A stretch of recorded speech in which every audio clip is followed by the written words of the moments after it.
Welcome back to the deep dive. You know, taxes, they always seem to find a way to creep into every corner of our lives, and that includes retirement. It's true, they do have a way of following us. Today, we're diving deep into a topic that might surprise a few folks out there, taxes on Social Security benefits. Oh yeah, it's one of those things people hear and think, wait, what? Exactly. Like, I thought that money was supposed to be mine after all those years of paying in. We're breaking down a YouTube video from Aaron Talks Money called No Tax on Social Security Income, the truth about Trump's plan and what it means for you, the history, the arguments, the whole thing. It's way more complicated than you might think. It really is.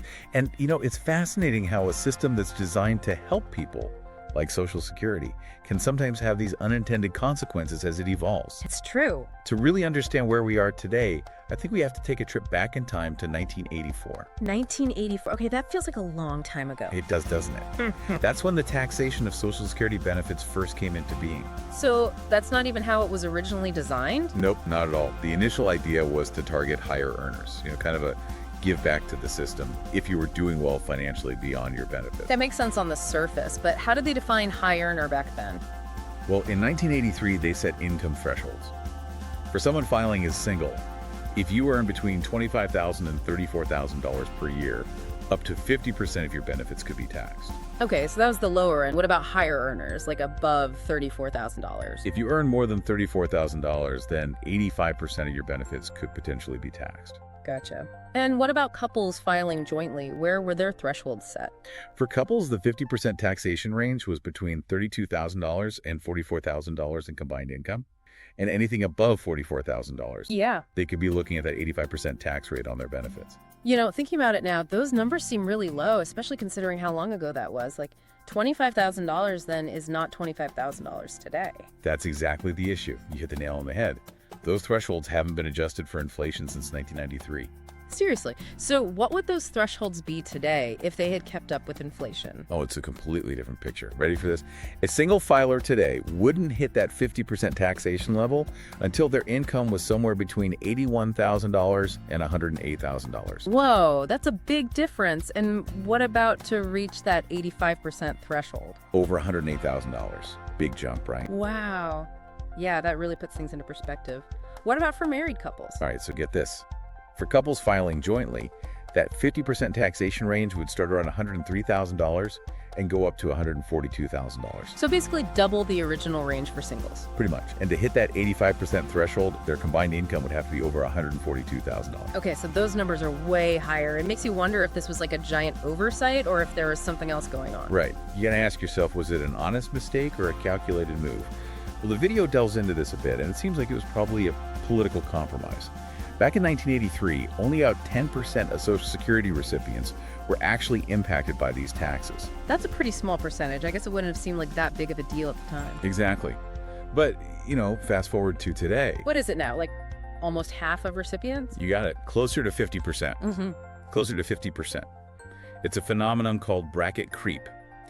As incomes rise, partly due to, you guessed it, inflation, more and more people find themselves being pushed into those higher tax brackets. So those static income thresholds have basically expanded the tax base over time without anyone really noticing? Pretty much, yeah. It's been a slow, silent expansion. Kind of sneaky, if you think about it. Okay, well, there are obviously strong opinions on both sides of this issue. Let's start with the folks who support taxing these benefits. Why are they in favor of it? Well, the biggest argument boils down to one word: revenue. It brings in a lot of money for the Social Security system. And, the system is facing a projected shortfall. The Tax Policy Center actually estimated that eliminating these taxes altogether could cost a whopping $1.5 trillion over the next 10 years. $1.5 trillion. That's a massive amount of money. But wait, didn't the video say that even that amount wouldn't solve the whole problem? You're right. It might only delay the inevitable, insolvency by about a year. It just goes to show how complex this issue is. There's no easy fix. Okay, so let's flip the script and talk about why some people are against taxing these benefits. What are their main arguments? Well, the biggest point of contention is this idea of double taxation. People already pay taxes on their earnings throughout their working years, money that was specifically meant for Social Security. So they're getting taxed twice on the same money. Exactly. And to make matters worse, it hits lower income seniors the hardest. Almost 10% of seniors are already living below the poverty line, and this tax can make things even tougher for them. And, that goes against the whole idea of Social Security, which is to ensure a dignified retirement. Yeah, it definitely makes you think about the real-life impact on people. So let's try to get practical here. How does this actually play out for someone planning for retirement? All right, so let's imagine a couple who's retired and has a traditional 401k. Right. They have to take those required minimum distributions. Right. Let's say that comes out to $50,000 per year. And on top of that, they're each getting, say, $1,500 per month from Social Security. So that's a combined annual income of $86,000. You got it. Now, remember those income thresholds we were talking about earlier?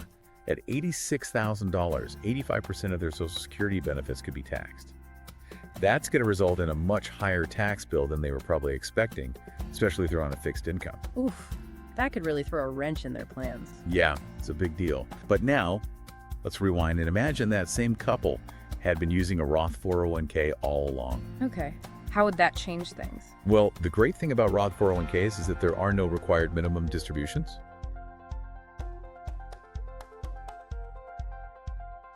Right, I forgot about that. So even if they withdraw that same $50,000, those withdrawals are tax-free.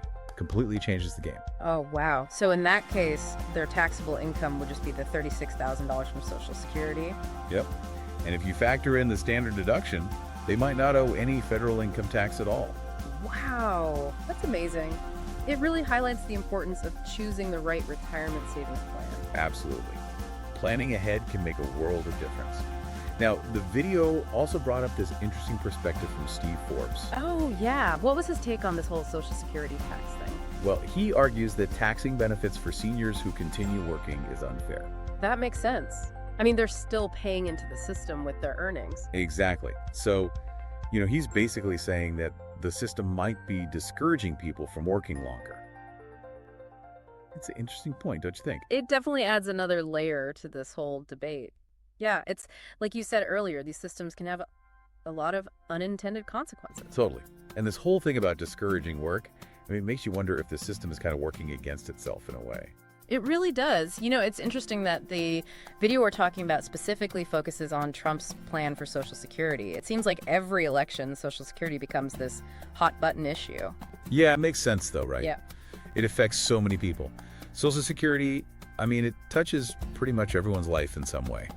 And how it's funded and all of that, it's tied to the decisions politicians make. So what was the main idea behind Trump's plan? Was it about getting rid of the tax on Social Security benefits altogether? Well, the video talks about a proposal that came up during his administration to do away with the payroll tax. The payroll tax? Isn't that like one of the biggest ways Social Security gets funded? Yep.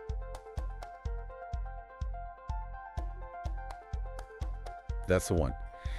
The argument was that cutting it would give the economy a boost, like put more money directly into people's pockets. Yeah, I can see how that would be popular, at least in the short term. But what about the long-term impact on Social Security? Wouldn't that make its financial problems even worse? That's exactly what a lot of people were worried about. They were saying that, sure, it might stimulate the economy for a bit, but it could also mean Social Security runs out of money faster. It seems a little short-sighted, right? Like kicking the can down the road. Yeah, kind of. But there were some ideas floating around about how to make up for that lost revenue. Oh, like what? Things like using general government funds or making cuts in other areas.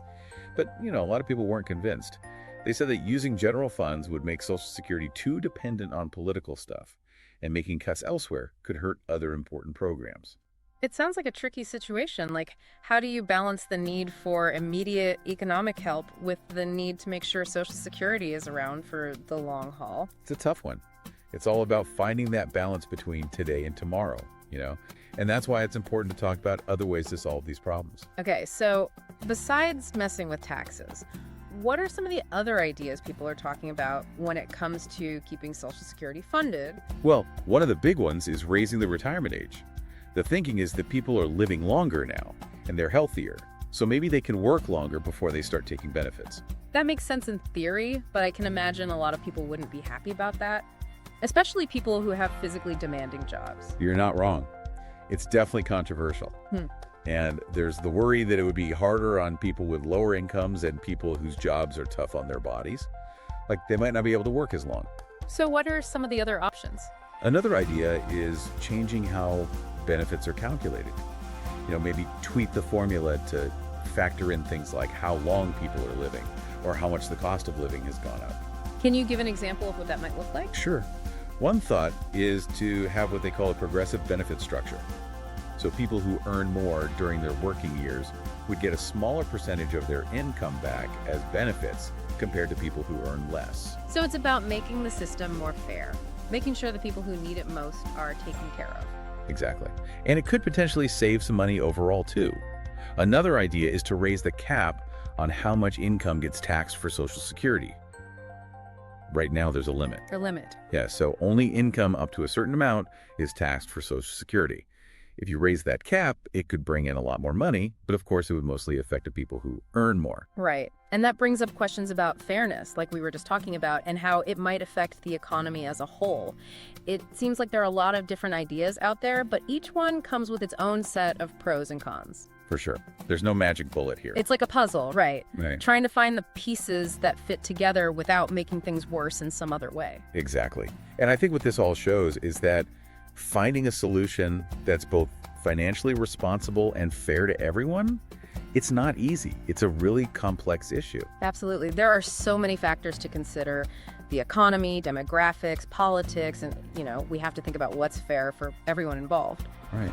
It's about people's lives, their futures. You can't just look at numbers on a spreadsheet. Yeah. And that's what I think is great about this video from Aaron Talks Money. It encourages people to really think about these issues and talk about them. It's about having an open and honest discussion. Right. Not just shutting down because it's complicated. Totally. Okay, so taking a step back from the video, what are some of the bigger questions we should be asking ourselves about the future of Social Security? Yeah, that's a good question. I mean, where do we even begin? Well, I think one of the most important things is to figure out what role we want Social Security to play in our society. Is it mainly a safety net for the people who need it most? Or is it meant to be a program that provides a basic level of security for everyone in retirement, no matter how much they earned? Yeah, because the answer to that question will really influence how we approach these problems. Right, and it's not just about money, it's about our values, how we see the role of government and how we take care of each other. Yeah, totally. It's about intergenerational equity. Like, how do we make sure the system is fair and sustainable for the people paying into it now and the people who will depend on it in the future? Exactly. And that's a big responsibility. I mean, we're not just talking about numbers and policies here. We're talking about people's hopes and dreams for their retirement. Yeah, we're talking about making sure those dreams can actually come true, not just for us, but for our kids and grandkids too. And it's a system that has to be able to adapt, right? Because the world is constantly changing. Oh, absolutely. Demographics are shifting. The economy's always in flux. It's a moving target for sure. Thinking back to the video, Aaron Talks Money brought up a really important point about personal responsibility when it comes to retirement planning. For sure. It's easy to get caught up in the political stuff and kind of forget that we have to take charge of our own futures too. It's easy to just assume that Social Security will be enough. Yeah, but it was never meant to be the only source of income in retirement. It's like a base, a safety net, but you need to build on that. I like that analogy, a safety net. So it's up to each of us to build the rest of our retirement plan, so to speak. Whether it's a 401k, an IRA, or other investments, we have to be proactive. Exactly, and it's never too early to start. I mean, the magic of compound interest, right? Yeah, I've heard about that. Even small amounts, if you invest them consistently over time, it could really add up. So for our listeners who might be feeling a little lost, like, where do I even begin? What's one thing they can do today to start planning for retirement? The first thing is to figure out where you stand right now. How much have you saved? What do you think your expenses will be in retirement? Do you have any pensions coming? Once you have a good grasp of your situation, then you can start looking at different savings and investment options. And it's okay to ask for help, right? Like, you don't have to figure all this out on your own. Oh, absolutely. There are financial advisors, online resources, even workshops and stuff. Don't be afraid to reach out. The important thing is to take action. Even small steps, as long as you're consistent, it can make a huge difference over time. It's about taking control, right? Building the kind of retirement you want. Exactly. Being able to do the things you enjoy, spend time with family and friends, live the life you've worked for. Well said. We've covered a lot of ground in this deep dive. We have gone from the history of Social Security taxes to the debates about what the future holds. We've looked at different viewpoints, thought about the impact on people's lives, and hopefully gotten everyone thinking about how we can all work towards a better retirement system for everyone, now and in the future.